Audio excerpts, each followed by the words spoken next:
Reconsider Christ podcast provides real-life examples on how Christ works to interact with our lives. Our guests paint on the canvas of life their stories of joy, heartache, struggle, and victory. You will learn more about the true nature of Christ, for it is time to reconsider Christ. Cory's mom died after a protracted fight against breast cancer while he was still in high school. Cory quickly learned that he had to depend on himself to get through life. This led Cory to living a life with an attitude of scarcity. He thought, if there is not enough for everyone, then I must run hard and get what is available. So Cory attacked the workplace with this attitude, which led to some bad choices. At a low point in his life, he remembers Christ and starts the long trek back to spiritual health. This is part one of a two-part podcast. In this podcast, we explore Cory's wrestling with God, which leads to the writing of his two books, Win at Home First and Rise and Go. Part two, we will talk with Cory about the two books and what they have meant in his life. Well, hello, Cory. It's great to have you on the podcast today. Gene, thank you very much for having me today. I've enjoyed our conversations leading up to today, so I know this one will be just as life-giving as the other ones have been with you. They have been very enjoyable. I'm sitting here cracking up because people don't know that we just had a 30-minute discussion on some Bible concepts before we even got started. So that's we're right, 30 man. minutes behind for our listening audience. But Cory is a pleasure to visit with. If you're on video, you see his two books in the background that we'll be talking about actually over the next two podcasts, Win at Home First and then Rise and Go. Spectacular books, a lot of great and practical information in them, encouragement and motivation. Now, Cory, the thing that just won my heart over before I even really got to speak with you was this book, Win at Home First. And we're going to come back to that in a moment. But I just want to let our audience know this is such an important concept, and they'll be hearing some of the background about it today. Oh, thank you for the kind words. And thanks for reading both books. And I know you did, because in other conversations, like you're talking about parts from other chapters where some people I talk with, I don't even know if they read the book jacket. And so you're awesome. So thanks for reading both books. I guess I'm a bookophile. All right. They were worth the read. So as we do with these podcasts, just to get a feel for you and your relationship with Christ, we start with childhood. Kind of what was the home of Cory back in the day? It was an awesome home. It was a great home for sure. A loving father and mother, and I have a brother and a sister, so the five of us, and just a fun home full of love, and it was all good stuff. And then as far as me and my relationship with Jesus, we went to church, and I was involved in youth group. And I think for me, if I was to think of kind of a labeling a period of that time, I had kind of some head knowledge of the Bible, of Christ. I had some kind of that religion. I'm not going to say we weren't super strict. I mean, we were Presbyterian, but it wasn't like crazy strict. But I think as I've got more as an adult, I've understood this idea of a relationship with Jesus. And as a kid, I don't think I had that. And even now as a father, I have 3 kids myself, and I'm trying to talk to them about this idea of, instead of religion, it's a relationship with Jesus, and what are you hearing from God? I mean, I'm trying to do it, and sometimes they just look at me like I'm crazy. And so I know it's a hard thing sometimes as a kid to grasp. There are those moments where, like, I can see, like, one of my kids they do have that childlike faith. They'll just do something, and it's cool. So I'm sure I had those moments as a kid, but as a big picture, if I kind of look back at the macro level, I think I had some head knowledge. It wasn't totally ingrained in my heart. And then my faith grew, and I admittedly probably had some wounds grow in high school years when my mom passed away she had a 7-year battle with breast cancer. And so I saw some very cool things from just from the church community and faith, and we would pray, and then we get good news and a result, or we just have a peace about us, or like a lot of neat things that took place. My dad was a super strong man of faith and still is this day. And so he was definitely inspirational and a good, leader to follow. So I got to see all that component. And then I, think call it a wound that I have that still could affect me to this day or does. I've gotten better, but it's really kind of a piece of provision. Like, hey, is God my provider? Like, is that true? Or, is he providing just enough where it looks like other people have a lot more? Like, and so I think I saw a lot of cool things in my faith from my childhood, but there's also probably some wounds of my relationship that I have grown and gotten better, but those came out of my childhood years as well. Yeah. When we were talking about this the other day, I found this fascinating in the sense of, of course, I can't imagine losing your mom while in high school and then feeling the financial pressure that you did, just, being a teenager and growing up and understanding that, bills had to be paid and groceries bought, that this head knowledge of God or Christ allowed you to kind of stay connected with the idea of him. But, there were a couple of black holes you could have gone down real quick. What do you think kept you from just going, my world's over, my mom is gone? Obviously, a battle with breast cancer is extremely painful and arduous, and you watched her go through that, and then feeling those financial pressures. Why did you even hang on to a concept of God or Christ? A big reason would be my dad. Well, absolutely, because my dad was a faith man. It's that idea of you hear the phrase, you want to have your kids catch you praying. Oh, we caught my dad praying. We'd catch my dad reading some scripture, and he'd be in the in the chair in the dark and praying. So we saw that. So that was pretty cool. Kind of to witness that. And then he always had this calmness about him. This just amongst all the stress, and I can't imagine losing my spouse, having 3 kids, and have a traveling sales job. I have no idea how he did it, because I got an awesome wife, and I got 3 kids, and I travel, and there's days I'm stressed, and you throw in cancer or death, it's like, oh my goodness. So, I knew he was a strong man of faith because we caught him in the act, right, a couple of times. Numerous times. We had strong community, and so we did have, from aunts and uncles to grandparents that were loving and strong in their faith, to even a church that would come surround us and pray for us. And then in our church had the youth group leader kind of trying to, spend time with me, and let's go get coffee. And I probably didn't do coffee then, and probably donuts. Probably did donuts. Definitely donuts. Yeah. And so, but all of that took place. But my father first and foremost, and then next would be that community piece. That's excellent. Great thoughts. And then to add to that, when you said that, I recalled that you talked about the church itself as a family coming around you. Yeah, yes, they did. And I think that plays into a healing or somewhat of a healing of a wound. So when high school happened, or when my mom passed away in high school, and my dad had some bouts of unemployment around that time, and I kind of remember, we have to use some college savings for college, and there was this agreement that I started to make with the devil, that I had heard that, hey, it's all on you. It's all on your own. There's no money in savings for college for you. There's no extra for you. You're on your own going forward. And that was an agreement that I made. And so when I went through college, I could remember that. Or if I saw other people go on spring breaks and I couldn't go on a spring break, I could remember, I would just have this sense of, I don't have enough. Mm-hmm. Well, going through some quiet time, I'd probably say a few years ago, I don't know exactly when, I just kind of was revisiting this whole scarcity mindset. And maybe I did, in fact, make an agreement.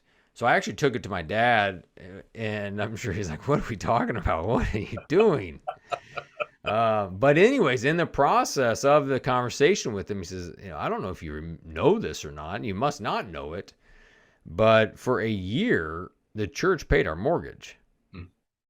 I was like, one, I had no idea, but I was like, that's amazing. So wait, maybe in fact God did provide.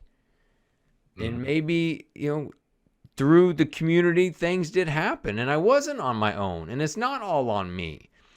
So the cool part for me here in recent years is that lie that I had made an agreement with, I've started to break. I mean, I want to say I completely break free and I don't think about money anymore, but that's not true. So there's some layers here to this, and I'm digging through. I'm making my way, to the bottom of this.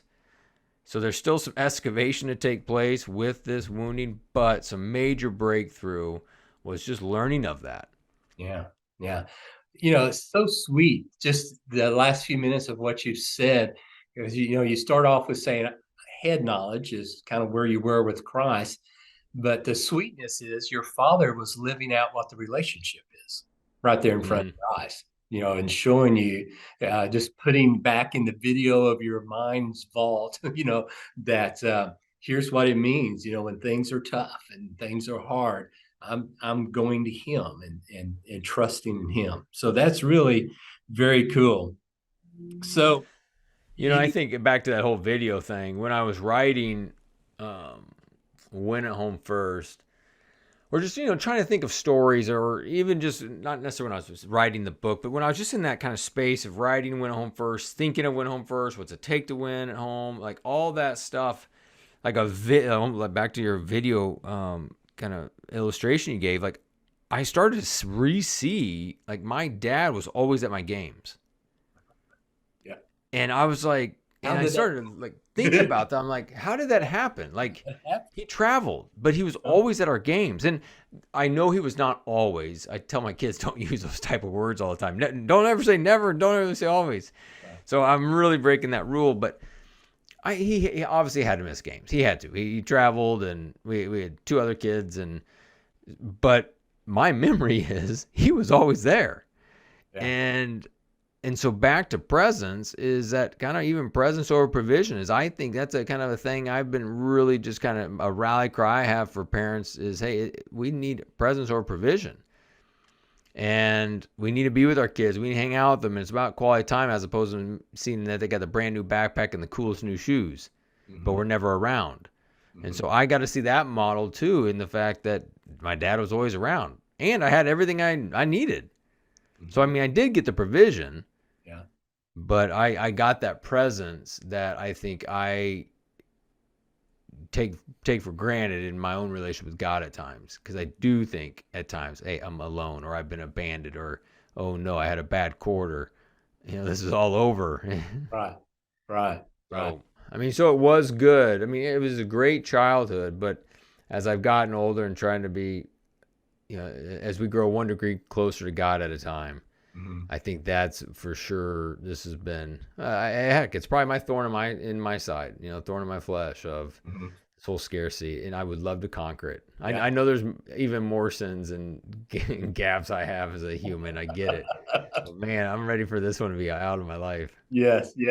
And so back to when the scarcity model was your idol.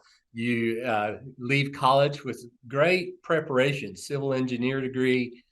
You're going into civil engineering, then you're going to go into sales. So you're my favorite kind of sales guy, technically competent and well-trained, and then with the people skills needed for, reading the room, reading people, and doing the sales part. You are a dangerous foe if I have to compete against you in the arena. So you're well prepared. You go in the corporate world. You got to make money. You got to be successful. Tell us about those first few years. Well, thank you for all that. I did love doing technical sales, and I think before I hopped in technical sales, I did do civil engineering, where I actually did design and designed airports and taxiways, and great company I worked with, great people I worked with. I just didn't like what I was doing, and and that was a little bit of there was probably an element of impatience there of, I want to climb up that ladder super duper fast. And they're like, hold on, slow down. You just got out of college. But I didn't understand that exactly. But they were cool. They tried to put me in some neat leadership opportunities, but it still wasn't filling it. And I think another wrinkle in all of that was I was taking some of my identity in my job. And not just some. I was taking a lot of my identity. So, as I'm looking around and I'm seeing people getting better titles and moving up faster and better cars and all that, and I started to think, here I am in a cubicle, and at this rate, I mean, I'm going to be old and dying in this cubicle. And that's my identity. That's who I am. Because at that time, I did not understand a beloved son. I did not understand my identity as being a son. And from that, I get approval as opposed to always having to work for approval. Right. And so that was a big piece for me. But I didn't understand it then. I wish I did. And I definitely, as a parent now, and for those listeners, and I mean, all your listeners are well informed on identity. But even with my kids, I mean, I'm trying to talk about their identity and is who they are. It's not what they do. I've got my oldest is in college now, but she was a competitive dancer, so we'd talk about that. My middle one is a competitive gymnast, and so we talk identities about being a daughter and not a gymnast. And I've seen that just as a father be a victory because she gets hurt. Gymnastics is a rough sport. I mean, it feels like we've got, right as we speak right now, she's in a boot on crutches. But the coolest part about the whole identity thing with a kid I get to see, and is probably what I like about kids, is we're supposed to be able to see our relationship with God through all that. But I can see with Camden's, her name is, because she knows her identity as a daughter, it's not wrecking her world she's in a boot. Yeah, she's bummed. Yeah, she's frustrated she can't be in the gym and she can't wait to go do it again and be with her friends, all that. But she's strong in who she is. Like, she knows her identity as a daughter because we've talked about it forever. Yeah. Yeah. And it's so cool to see that. And I think for me in my own life, early on, if a job thing would happen, it would have rocked my world because it was my identity. Fast forward to, basically about 6 years ago when I got fired from president of sales role by the private equity group, it didn't rock my world because my identity was not tied into the title or the salary or any of that stuff.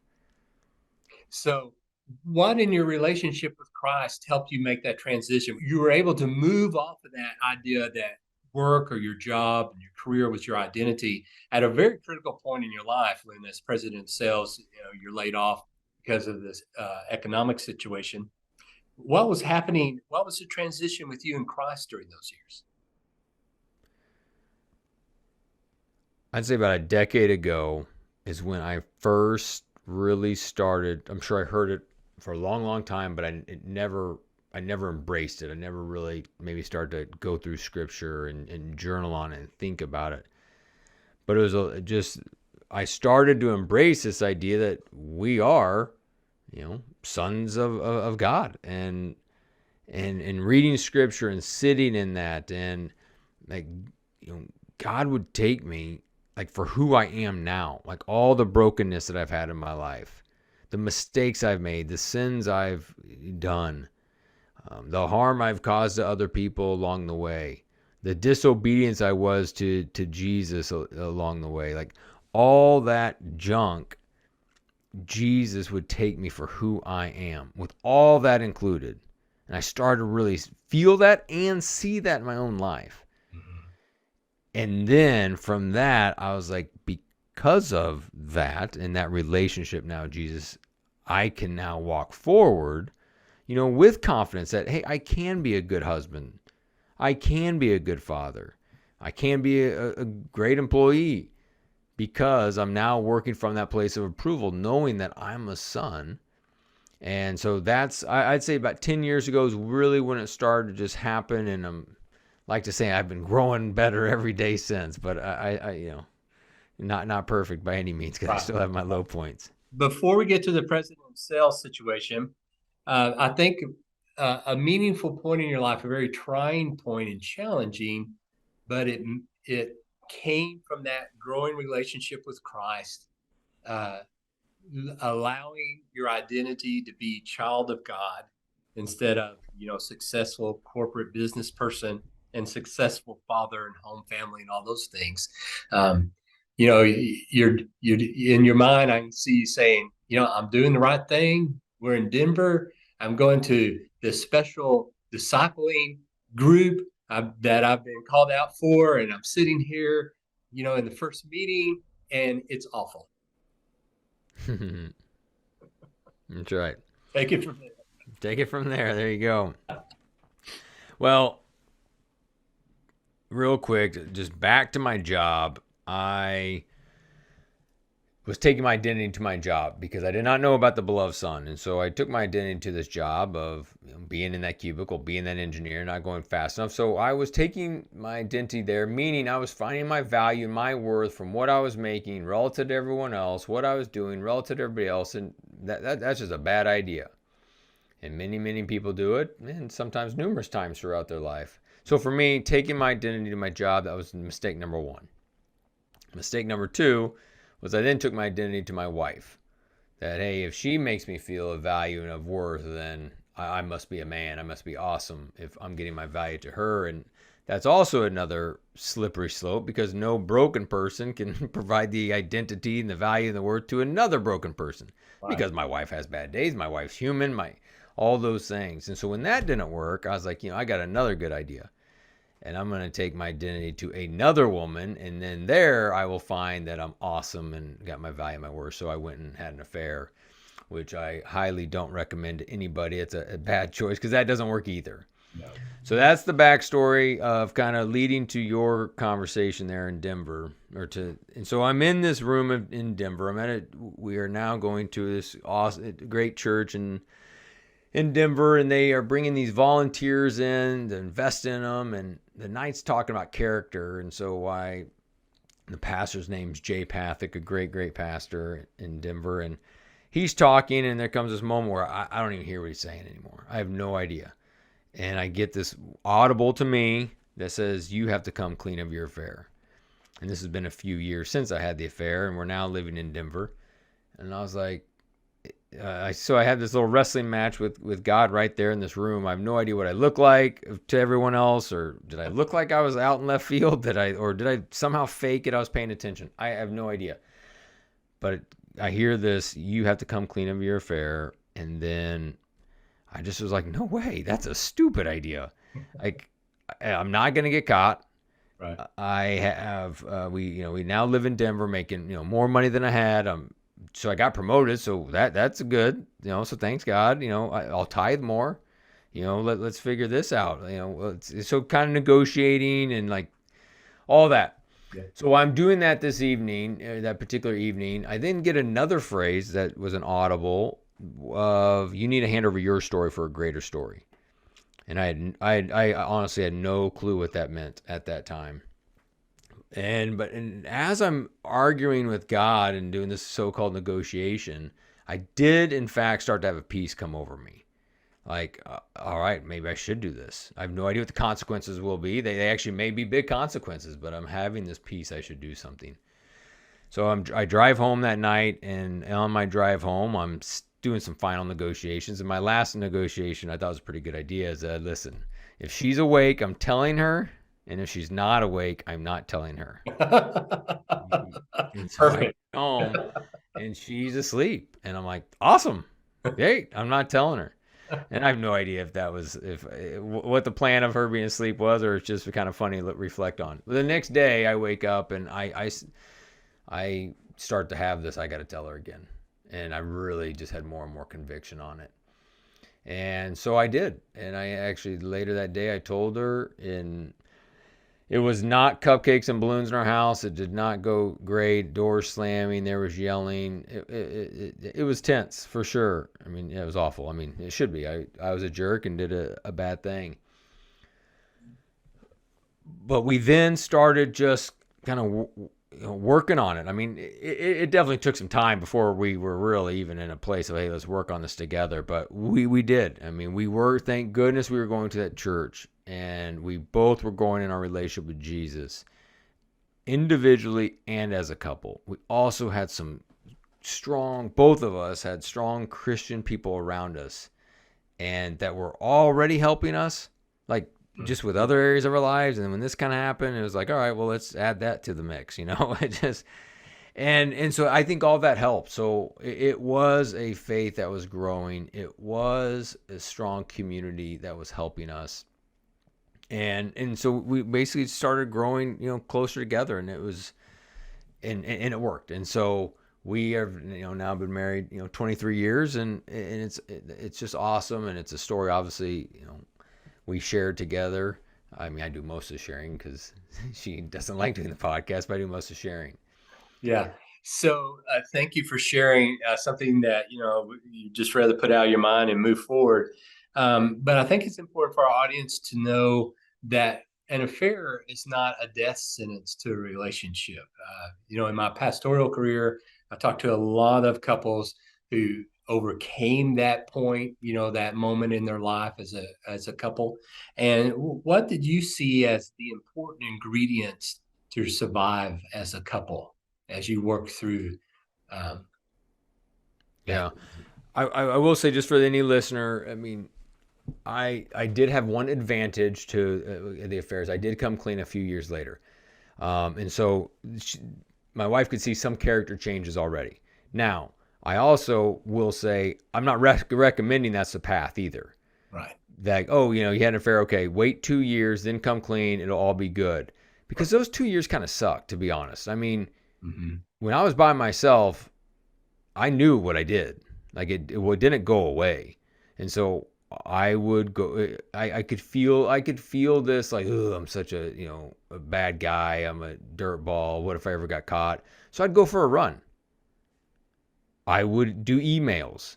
I'd pour a drink. Like I would do things, different coping mechanisms I do. So the advantage is I was improving my character. So that's part of the reason Holly was able to forgive me.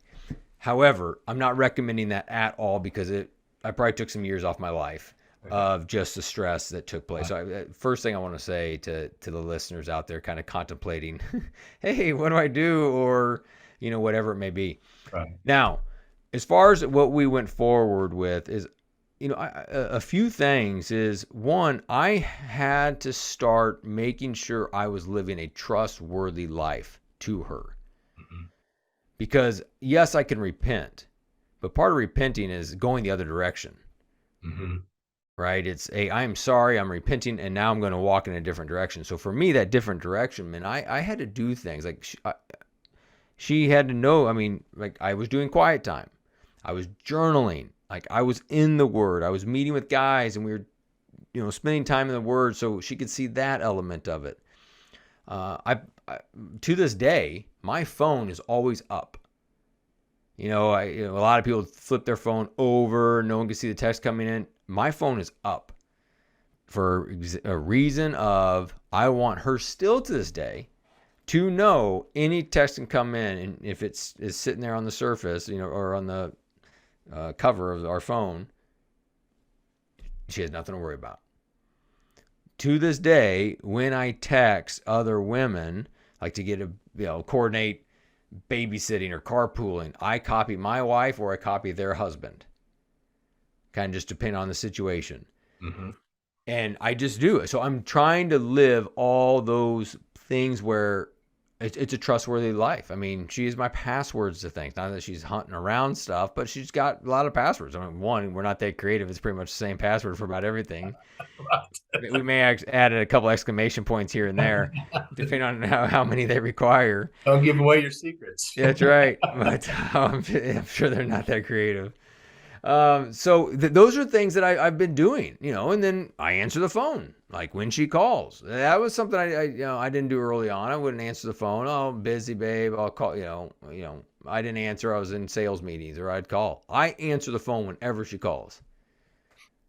That's great. Even on a coaching call. If I'm with a client and we're talking and she called, hey, and they know it. I mean, part of it's on brand. I don't mean to do it because of brand, but it's like, went home first. I got to do this. Right. But it's also, not only is it on brand, but it's going to have to be consistent with the trust. Yeah. So you're showing your commitment to her by your openness, by your transparency, by your changed life. Now, in the book, When at Home First, you talk about the experience she had with God in those first few days that allowed her to gain strength to move forward through that horrendous time. Yeah, I only laugh because the first draft of my intro I did. So actually, I'll back up just because it is kind of somewhat funny. When I first wrote Went Home First, I had an intro, and it was another story of a client. Oh, It was another story it's a good story, but it was another story, and hey, we need to win at home.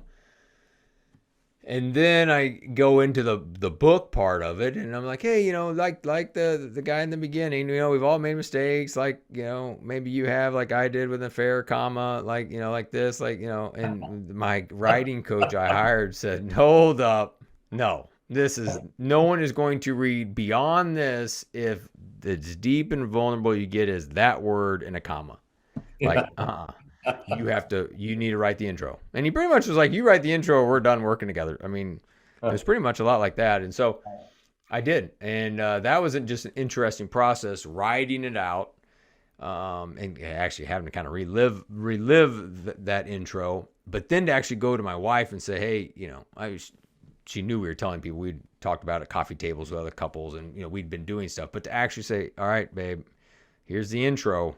Like, are you good with this? Like, we're going live with this. Mm-hmm. And she read it, and she in fact was good with it, except the reason I'm laughing is like the end, I guess, in my original end, I was so worked up into my part of the story that by the end, I was kind of tired of writing this story. And so I think I just had a sentence, and she said it was okay, or, something like that. And she says, yeah, the intro's fine. We can go tell people, but absolutely fix the end of this. I mean, you need to add some more to it. You make me seem like a pushover. So it was pretty good. So it was good. Anyways, we fixed it. The part that was so powerful to her is immediately after I told her, she got this just warmth, comfort over her from the Holy Spirit of it's going to be okay. And she said that it like gave her immediate peace. Now, she still was mad, like absolutely. But I think that she probably either reminded her of that same thing, it's going to be okay, or the Holy Spirit did. I am sure for months, maybe even years. I have no idea after that. Like, were there times a year later that she's frustrated, or maybe I'm being a jerk, or she's having her doubts and insecurities, and she got that warm feeling again, it's going to be okay. Yeah. So there was power in that. And I think that was also because she was growing in her faith and getting more in tune to God's voice. And what's interesting to me through all of this, through learning about what the church had done for you and your family, and God making provision, God making a way for the two of you to stay together. All of a sudden, from 30,000 feet looking down, God keeps doing things for you that are not financial, in a sense, right? Obviously, taking care of the mortgage, but He's taking care of your family, He's taking care of you. You're growing in your relationship with Him. All these things are, important stones in your path. And then you decide to hire. So you're now. You're in the big times, you work in big companies, you big title, big salary. I don't know, you may even been on a private jet once or twice. But anyway, you're riding high, and you decide to get an executive coach. Yeah, absolutely. So I got transferred to Cincinnati, and at the time was VP of a $120 million division, and it was cool. It was great. But what happened was I started to take my even with all this knowledge and even with all this amazing experience that we just talked about, I started to take my identity a little bit to work again. Where if I presented to the executive team and they thought, wow, that was great, Cory, great job, I thought I was the man. And then, the next month, say the P&L didn't look as good, and then I'm starting to think I'm going to get canned. I mean, so it just became this roller coaster, and I was taking my identity back to my job. And I found myself skipping some gym workouts, having my laptop on my lap instead of, when I'm at home, instead of engaging with my family. And so I luckily, this drift didn't go too long and into bad places, but it was happening. This identity of my worth was going back to work. And so I was like, whoa, no more. I've done this before. It's not good. I'm doing it different this time. So I called my boss, not giving him all the background of everything, but basically just said, hey, I need some help. I enjoy our time together a ton, which was a true statement, but we just didn't see each other. we were flying, Right. different directions in the country all the time. And so we didn't get a lot of time together. So I was like, I just need help. He's like, get an executive coach. I've always had one. And I was like, well, man, I wish you would have told me this sooner. So I did. I interviewed some different executive coaches, found one by the name of Brandon, who was faith-based, and it was awesome. And that was probably 10 years ago. And he's still my coach. And I talked to him even this morning. And I mean, that's how much, even though I'm a coach for a living, I still have a coach to kind of help me and kind of encourage me at times or hold me accountable at times, all those pieces. But back to that 10 years ago. So I got a coach, and man, it was significantly helpful. And obviously, I mean, it changed me in the standpoint that now I think what helped me with a faith-based executive coach in my life and my stories, I actually was able to integrate much better my faith, my work, and my home together. Like, even though I had some neat breakthrough stories along the way, it still was a little bit of a faith on Sunday, maybe on Wednesday night, men's group, and then works kind of, 8 to 5, Monday through Friday. Like, it still was kind of that way. But when I started to get this executive coach, then I started to actually integrate things, like talking about my faith at work and making sure I was the same person at all the different places I was at. Mm-hmm. And so that's I think was a big piece, is because it helped give me the tools, the perspective of living out my faith everywhere I was. Excellent. And then that, you start having thoughts about you would like to do that while still the president of sales, and then things start cratering at work. The sale didn't go through. Y'all didn't all get bales of cash. And then, of course, the horror of once the seller backs out, everybody else who's interested now wonders what are the warts that we didn't see the first time around. So it becomes kind of a downward spiral at that point. Tell us about that, what you're thinking about coaching, what you're talking to God about, and kind of the result of that.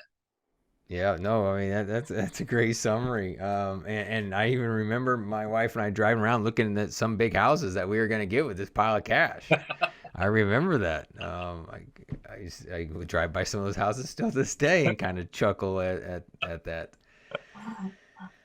So coaching, in fact, changed my life. I know it sounds very dramatic to somebody listening, but it did, because now I'm doing it for a living. But the other thing is, it just made me a better father, husband, leader.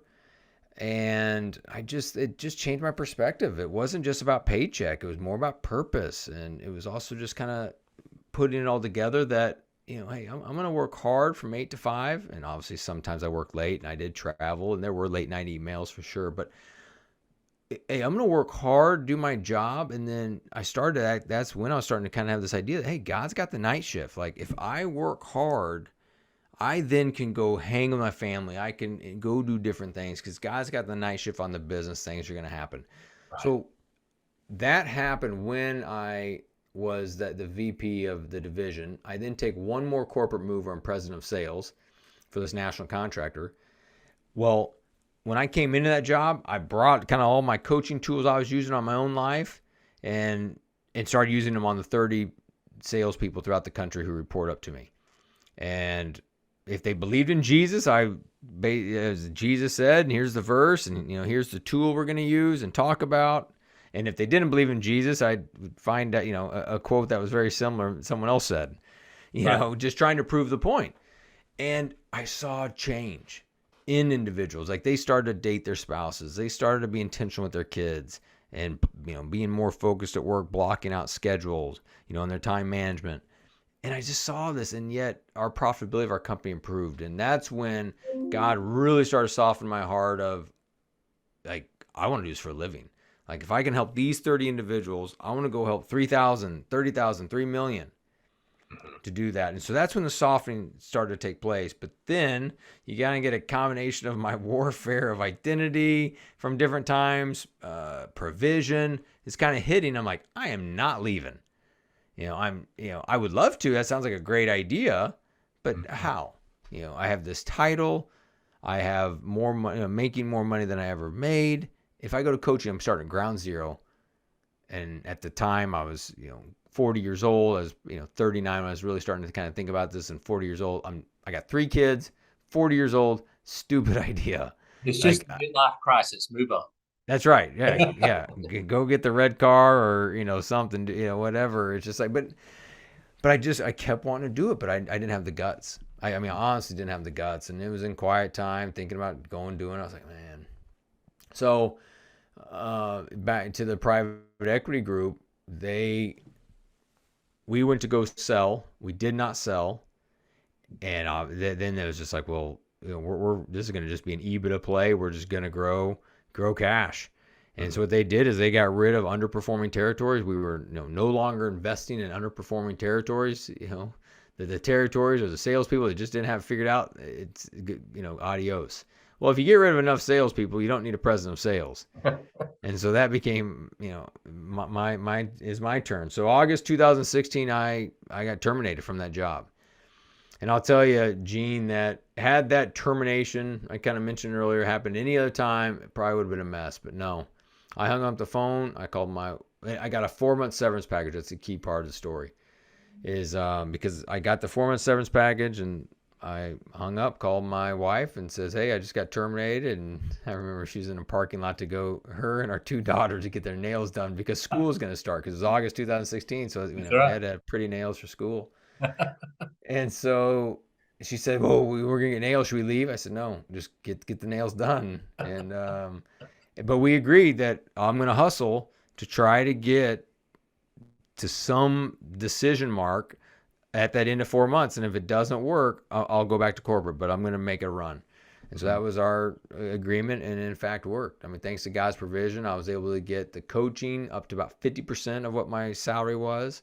Mm-hmm. And then thanks to another, God provisional situation, I was introduced to a great Christian business owner here in Cincinnati who happened to need someone to help with sales.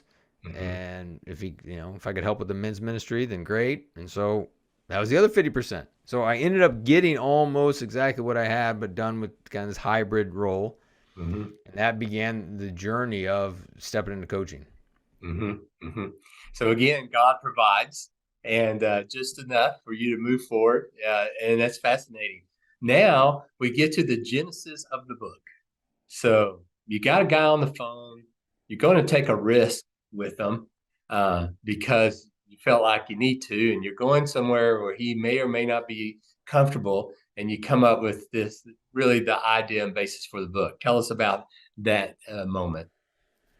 Yeah, so this was, I was talking to the president of a company, and they had just crossed over 200 employees, and just like other companies, when they were small, they were scrappy and entrepreneurial, had a cool culture, and as they've grown to 200, they're just afraid they were going to lose that culture, or actually they were losing it, so let's get it back. And so I got hired to help them with their vision, with their values, and their culture, and then the train development.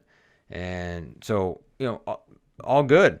And our very first phone call, we're talking, and I'm literally just getting updates. Like, give me the updates. And they're all business updates we actually just hired our 200th employee. We've got all these new products going on. It was just, everything was great.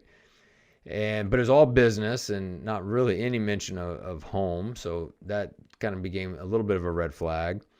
But then I asked, just to hit the home button a little bit. I was like, what did you do this weekend? And him and the kids went to the farm. While he's talking, tell me about that. I just had this really odd feeling, kind of a prick in my spirit in remembering when I interviewed for the job, he said that he'd been married for 25 years. So I was like, uh-oh. And I just, was like, hey, where's your wife? And did she not go? Is she busy? And he was slow to answer and said, no, she just doesn't really like going to the farm with us. And I didn't like his answer. Mm-hmm. It may have been true. She didn't go to the farm, but just the pauses and change in energy, just all that took place. And I just got this prompting that I needed to speak into this. Like, I need to ask a question about home life. Mhm. And I was very nervous to do it because this was the largest contract I'd ever had.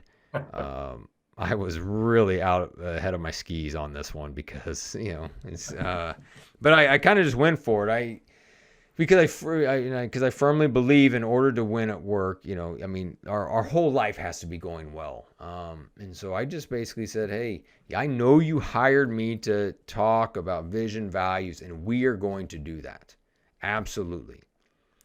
But as you kind of talked about home, things changed and just your energy, all those pieces. And in order for the work to be sustainable, we have got to make sure we're winning at home first. And so we're going to talk about home. Is that something we can do? And then it got quiet. And I don't know how long it was quiet. Was it 5 seconds? I'll tell you, it felt like 5 minutes, but it got quiet. And I was like, oh no, I'm going to get yelled at. I'm going to get told it's none of my business. I hired you for the business side. Stay out of my personal life. I had no idea what was going to happen. But I just felt this conviction. I need to go for it. So after whatever the few second delay was, he then says, yeah, it's okay. I get a pit in my stomach every day I drive home before I go into my house. Wow. Yeah, it's okay. We can talk about it. So we did. And it began this journey of talking about the business, the vision, the values, but also dripping in on our calls. Did you go on a date? And it was an interesting story about going on the dates, because I remember the first time I really challenged, said, you got to go on a date with your wife. And they got it scheduled. She canceled on him. She canceled on him. And I just, next time we talked, I said, I was a date, and he canceled. And I said, hey, this is going to take some time. Like, it's take a lot of time to get into the situation. It's not going to be amazing and, euphoric and right away. It's going to take some time. So the first time she canceled, the second time they literally just got through about a glass of wine and the date was over. Oh my God. But he kept showing up and he kept doing it. And fast forward to, I remember this moment where we got together. We'd missed talking for just a couple weeks, and we got together, and he had said that they went downtown and they were walking along the river and they were holding hands. Like, he made a point to tell me they were holding hands. Mm-hmm. I was like, that's so awesome. It was so awesome. But I mean, it definitely took a while for them to be, getting that moment. Mm-hmm. But for any of the listeners, I mean, it's not too late. For any of those listeners, it's like, that's another, you asked me the question, like, what did I do in my relationship to kind of win back the trust, or what were the actions I took? One, I made sure I was pursuing my wife. Like, going on dates for us in our marriage, even still, I want a date, need a date about every 2 weeks. Yeah, we hang out in between then, maybe we have wine on the sun porch, or we watch a show together, or, last night we drove up to parent teacher night together and talked in the car. But that date where they actually feel pursued, that they're on our schedule, they're on our minds. And so for any listener, if the relationship feels off, well, how can you be intentional this week? Mm-hmm. How can you get a date on the calendar? Because our wives need to feel pursued. And our husbands, for the female listeners, I mean, there just needs to be this element of we're dating. Like, we have fun together. Mm-hmm. Mm-hmm. Yep, exactly. That's wise words. And he kept the contract. He kept the contract. Oh yeah, and matter of fact, I mean, that's years ago. I still work with the company, so yeah, that's good. Excellent. Yeah, it's good. But it was risky. Anytime you speak truth, sometimes it's a gamble. Oh yeah, but this is the genesis of the book, which is fascinating to me. He actually said, "Win at home first. You got to win at home first," and that's so important. As we kind of wrap up with your life experience, your relationship with Christ, all the things kind of combined together. What do you want our audience to walk away with today? Here's a summary. Here's what you need to focus on to move forward and win at home first. No matter what mistakes you have made, you are not defined by them. And God is not done with you. You have not reduced your capacity or your ability to have impact because of 1, 2, 3, or 1,000 mistakes. God will use you right now, and and take you on forward if you just continue to walk and be obedient with Him. Well said. Well said. Well, Cory, thank you so much for your time today. These insights have been wonderful. Your transparency about your life, I know, has been very encouraging to me, and it will be to the crew who listens. Well, thank you very much, Gene, for having me. I enjoy talking with you. It's great. Thank you so much.